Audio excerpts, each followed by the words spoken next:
তারা উলামায়ে কেরামদের বিরোধিতা করতে শুরু করে। ঠিক কি ঠিক না? না বুঝে তারা কি করে? উলামায়ে কেরামের বিরোধিতা করতে শুরু করে। এখন তারা তো বুঝে না, উলামায়ে কেরাম যদি হক কথা না বলে, দুনিয়ার জমিনে যদি হক কথা না বলে, এই দুনিয়াতে ছাড় পেলেও আসমানে গিয়ে আল্লাহর কাছে গিয়ে তারা কি কখনো ছাড় পাবে না। এই জন্যই কিছু উলামায়ে কেরাম আছে, হক্কানি উলামায়ে কেরাম, যাদের জন্য এই জমিন এখনো টিকে আছে, যাদের জন্য আমরা এখনো খাবার খাইতে পারতেছি, এই দুনিয়ার বুকে চলতে পারতেছি, যাদের জন্য এই কিছু উলামায়ে কেরামরা আছেন যারা কিনা দুনিয়াকে কখনো লালচ মনে করে না, দুনিয়ার লোভ লালসাকে তারা লাথি মেরে আল্লাহ তাআলাকে ভয় করে তারা দুনিয়ার বুকে মানুষের সামনে সর্বদাই হকের কথাগুলো বলতেছে। এতে কার জ্বলে কার জ্বলতেছে না এগুলা কোনো উলামায়ে কেরাম দেখে না। এই হলো উলামায়ে কেরামের অবস্থা।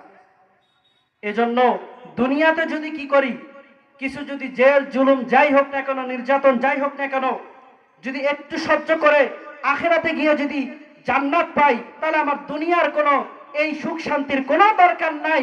আমি কোথায় চলে যাই? আখিরাতে গিয়ে আল্লাহ তাআলার জান্নাত পাইলে আমি খুশি, আলহামদুলিল্লাহ। কেন?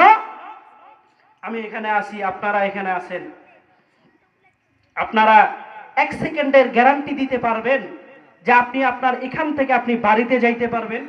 আমি স্টেজ থেকে বয়ান শেষ করতে পারবো।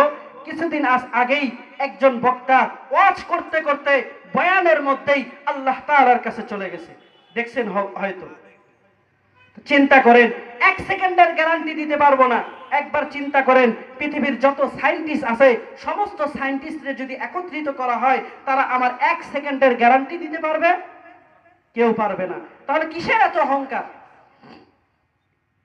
যে আল্লাহ আমাকে সৃষ্টি করেছে সেই আল্লাহকে আমি রাজি খুশি না করে কার গোলামি আমি করতেছি, কার পিছনে আমি ছুটতেছি, কোন নেতার পিছনে আমি দৌড়াইতেছি? ও যুবক, একবার চিন্তা করে দেখো, কার পিছনে আমি দৌড়াইতেছি? যাদের জন্য আমি দৌড়াইতেছি সেই নেতাও আমার দাড়ি রাখে না, সেই নেতাও আমার নামাজ পড়ে না, আমি তার পিছনে দৌড়াইতেছি, আমিও দাড়ি রাখি না, আমিও নামাজ পড়ি না।